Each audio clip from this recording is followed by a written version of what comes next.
Who gon' take it there? Who gon' take it there?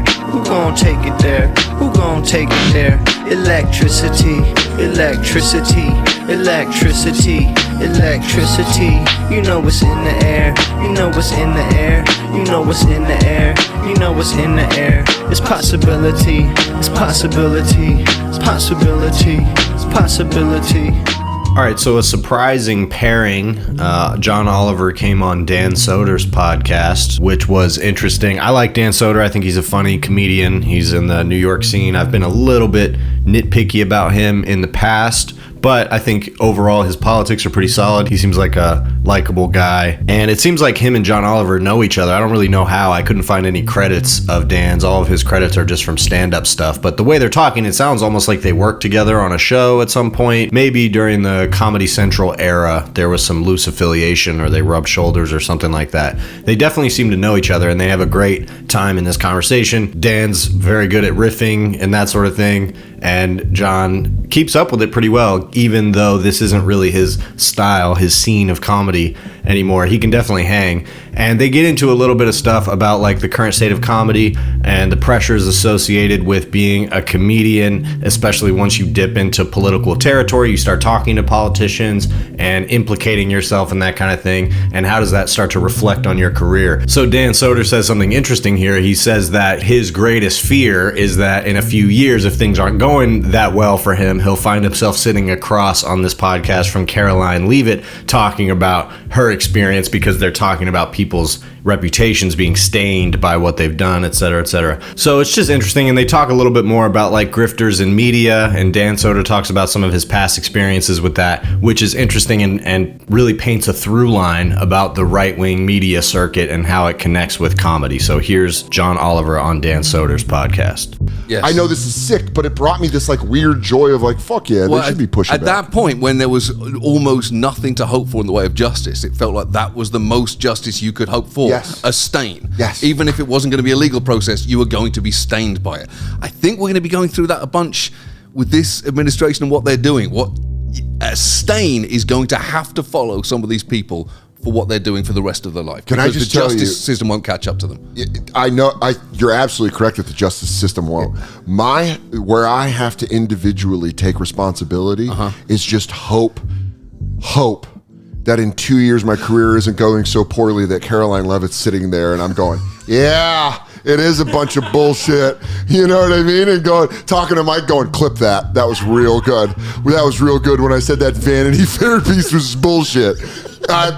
You know what I mean? Like, can I tell you that's where my worry is? It's not even on the justice system. The algorithm likes it when you carry water for the Trump administration. Not who are we to argue with it? John, the views are through the roof. Yeah. But it's like, there's a part of me that like, that's what I fear. Is that like, oh God, I hope I can fucking dig my, because you don't, everything gets turned around and these people do try to go like, you don't genuinely fear that. No, that's 100% a joke. Yes, that's right. There can't be any part of your moral compass which I genuinely try to hope I won't spit on these people. Like it's, you know what I mean? Like there are people that I watch that make me so angry that I go, I know you don't mean this. Well, so that goes back to what you were saying about like the process of comedy. I don't know how I could do the kind of journalism that people that we speak to do without knowing at some point we're going to try and write a joke about it, because it puts you in such an emotional spiral. That's why I don't fuck with that as things shit. get darker and darker. Like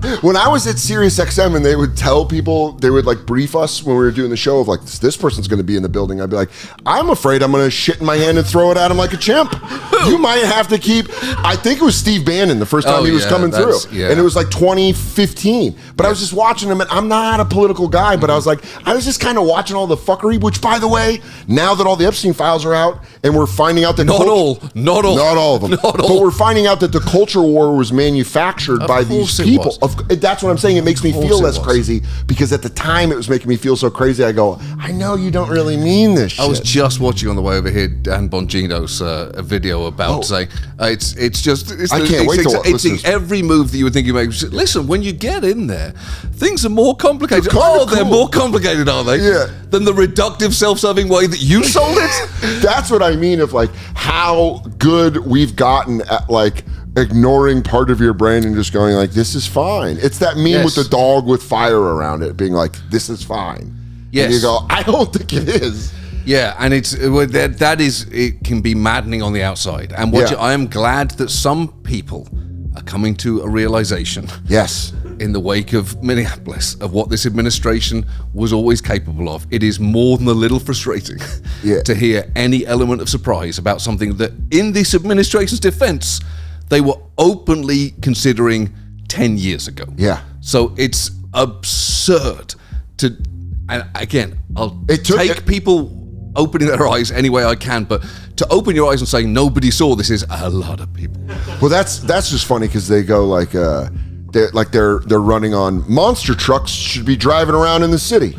I want to see monster trucks driving. And you go, I don't think that's a good idea. And 10 years later, they go, my car got crushed by Bigfoot. And you go, well, yeah, I told you monster trucks shouldn't be driving around the city. No idea that they would do this. And they go, really? I don't know. I think I'm going to defend them here. Yeah.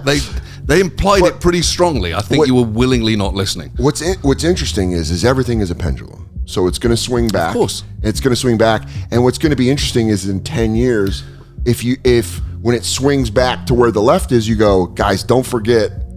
Because in a lot of ways, the bad shit was a quick reaction to, we're finding out it was all manufactured.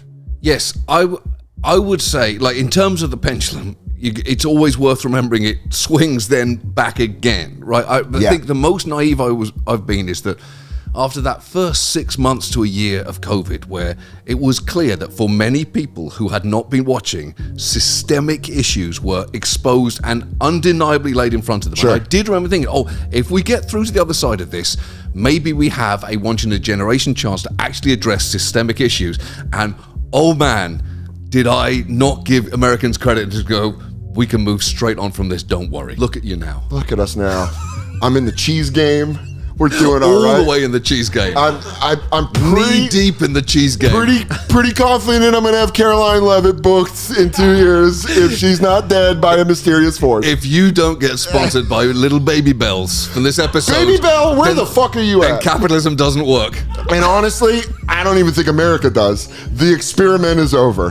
Give it back to the king. We're fucking Charles. That's it. That's all I want for any interview is to have someone say, give it back to the king. My work here is done. You check in. I'm off to do Andrew Schulz. You go back. I'm going to get them all. Collect them all like Pokemon. Yeah, so they're mostly just goofing here. But you can see they do kind of vaguely turn towards the big elephant in the room when it comes to the intersection of comedy and politics, which is the current right-wing strain of comedians or so-called comedians that interviewed or platformed politicians like Trump before he got into power and have contributed to this culture, this increasingly right-wing culture that we're seeing. And they mostly swerve away from it, no direct name callings, although Dan Soder has been pretty direct in calling out names, talking specifically about the Austin scene of comedy and how they've gotten more right-wing pandering to sort of like a racist audience and that sort of thing. So Dan Soder has talked about that plenty. And it's interesting to hear him say here, although he does say that he's joking, he kind of flip-flops on it real quick, but he says that he worries about the idea of his career not doing well and finding himself kind of going down that right-wing grifter pipeline. Now, I do believe he's joking here, but at the same time, I think the reason he's saying that is because he knows a lot of these guys like Andrew Schulz, and these are people that he associates with. So when he sees these larger conversations about grifters, etc., even though he has criticized the right-wing strain in comedy previously, he probably looks at it a little bit more from their perspective of like, they're just going with what gets the views, they're going with the wave, and doing this podcast thing, depending on that as your source of income, especially at the level that these guys do, it kind of lends itself, if you're not careful, to going with the wind in exactly the way that people like Schulz, Theo Von, and even Rogan to an extent, a lesser extent with him, because he's probably going to pull his audience either way. Although that Trump interview got like millions of views. But, with Schulz or Theo Von, they basically just felt like they were going to be able to dominate a certain cultural space for a little while if they went in that direction, and so they did, and then they did dominate that space for a little while, and then now it's like starting to dry up a little bit, and you're seeing some dissent coming from other areas in the comedy world. And there's another layer to what they're saying here, which is that John Oliver's making the point that accountability is probably going to have to come in the form of like a stain on people's reputation, a stench that follows them from being involved in the Trump administration, because in his view, the court system's never going to catch up to them. There will never be justice in that sense, which I kind of agree with, although honestly, I think we should try to envision a better form of accountability than that. I mean, certainly seeing how far things are going, there needs to be some real accountability. But point being that they're talking about this in the context of someone like Caroline Leavitt having left the Trump administration or having been in the Trump administration and now hypothetically defending herself, her reputation, on a podcast like Dan Soder's in the aftermath of, you know, all of these people's reputation being ruined. So that's an interesting picture to paint. And if you think about it, even at a time when J.D. Vance or Donald Trump was sort of more on the side of the cultural conversation that had momentum, you know, with Trump coming up on this wave of younger people that thought that was cool, being right-wing was cool or whatever, which seems to have had the bottom fall out of it, at least for now. Even at that time, that's still kind of what they were doing. They were giving someone like Trump a platform to defend his reputation against the general mainstream narrative about Trump.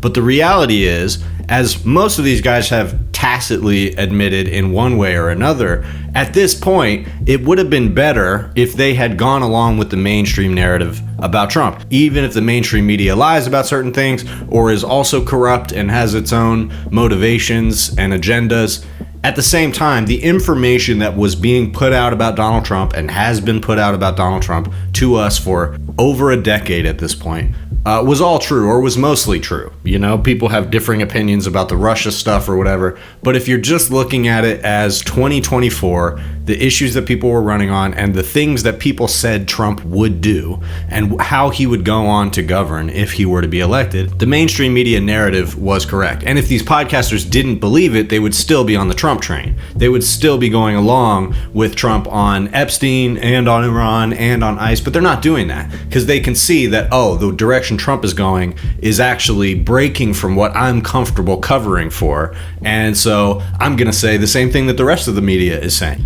And Soder also gives this interesting anecdote about when he worked at Sirius XM, and he mentioned specifically Steve Bannon, that at one point Steve Bannon was there at the radio station. So around 2015, Steve Bannon worked at Sirius XM. He had a radio show, which he went back to around 2017, and I believe it was pretty short-lived both times. But in 2015, he had an interview with Trump on that radio station. That was after Trump had already announced that he was running the first time, and, you know, was laying the case for this populism, this fake populism from Trump that we've been dealing with for the last over a decade. And it's the same fake populism that he was pushing in that interview that he pushed on Andrew Schulz and Theo Von.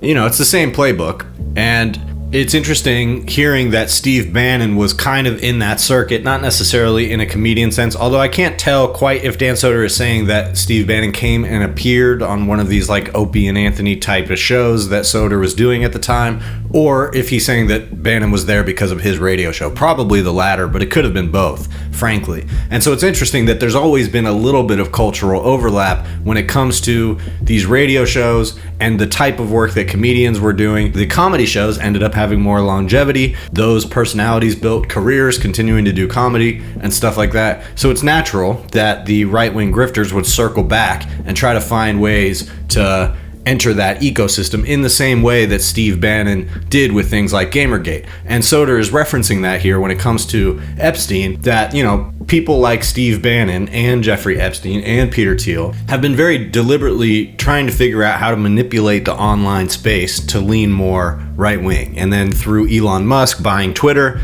that has gone a huge way towards that end.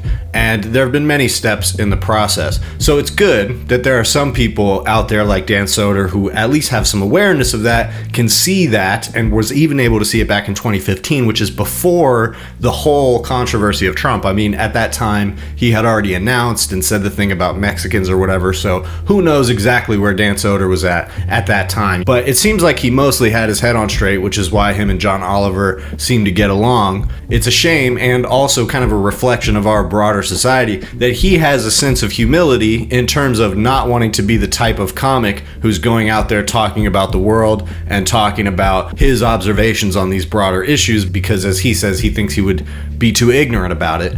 And in the meantime, he's leaving that space to people like Joe Rogan and these other weirdos that come up in the Austin scene to pretend that what they're doing is profound and genuinely cutting against the general culture. And those are the exact type of reactionary conditions that people like Steve Bannon wanted to impose on online spaces. They wanted it to feel like it was a rebellion against the structures of society to be right-wing, to be reactionary, to talk about women in a misogynistic way, to talk about minorities in a racist way, to cut against what they viewed as political correctness. That was the new punk rock, that's what made you cool, that was the new edgy, and that wave, people who believe that and bought into that and feel that has become a mainstream cultural ripple through our society, and really used comedy to get a grip hold, I think, in older adults. If Gamergate was aimed at people who were like 12 and 14 and 16, I think the comedy stuff was the natural progression of that age group growing older and wanting more content that reaffirms their beliefs, maybe in some cases that's not overtly political. And so the last thing they get into is this thing about the pendulum swinging, and they both make these kind of observations about how the pendulum always swings back, and so you go far right, and then there is sort of another side to that. There's going to be a reaction to that. That's sort of how we got Trump in the first place, and looking at the dynamics of that is really important to me, because I think the average American really understands it that way. That the pendulum swings to the right, then it swings to the left, and you get Joe Biden, and then it swings to the right again, and you get Trump, and all of this is sort of like fair play to an extent. Even if people are very unhappy with what's happening under Trump, people were very unhappy with what was happening under Biden as well, and a lot of the reactionary narratives around inflation or vaccines or whatever it was pushing dissent against Biden, it was pretty effective. A lot of that did take hold with a lot of people. And so the problem for a lot of us on the left is that if people consider that the pendulum swinging left, then we know that the pendulum swinging left again after Trump is not going to give us enough to improve this country in any meaningful way. And one thing you can say about Trump's administration, despite all the idiotic mistakes that they're making, they do seem to recognize the fact that they have a limited amount of time to try to make as much change, as much of a momentous dent as they can. So they've run out of momentum a little bit, and that's why they're focusing on war, stuff that they still can do unilaterally, because a lot of the domestic stuff that they got away with as quickly as they can, we're kind of on the other side of it. The courts are coming down with decisions about the tariffs and Doge, etc. So the question is, if the pendulum is going to just swing back and Trump will get voted out by whoever comes next, what is it that made it so that we ended up with a Biden-like figure instead of a Bernie Sanders-like figure, right? And I mean, there's a lot of reasons. It's a lack of labor power. It's a lack of general solidarity and organization amongst the American people that would lead to the rise of a more left-wing type of leader versus like an establishment Democrat. So instead, we get these establishment types over and over again, and it seems like that's starting to change. There's some modest ripples of change within the Democratic Party coming from without that have the potential to replace some of these leaders with fresher faces that are more interested in pulling the pendulum further left. And what that means, if the pendulum goes further left, is that people will have health care, and we can create a solid standard of living that we all pay into, the rich more so, but everybody paying their fair share, to create a society where we can all depend on each other and depend on the social safety net. And the thing is that everybody knows that we need that. And Republicans build their political careers off of finding ways to distract people from that. And Trump is one of the greatest of all time because he promises people he's going to improve their life in that way and then completely goes in every other direction, and they barely ever notice it. So people are noticing it a little bit right now, but crystallizing for people that the result of this Trump destruction has to be a real reinvestment in our social safety net and our social infrastructure in this country. That's what's lacking. And people are not, as of right now, ready to come to that conclusion. So that's going to pave the way for more centrist Democrats and, empty neoliberals, neoconservatives to get in the way of actually pushing the country back in a healthy direction. Because if we can reestablish a baseline livable conditions for everybody in this country, that is going to prevent the momentum of the right when it swings back in the other direction. When we get the opportunity again, and we will, we have to invest as much money into stabilizing the life of the average American as much as you possibly can, because that's what's going to prevent these wild swings back and forth in American politics. Break through and cut through the noise and give something that's actually food for thought. Feels a little bit useless. Hundreds of millions of views on things that are rotting people's brains and reactionary narratives twisting the news.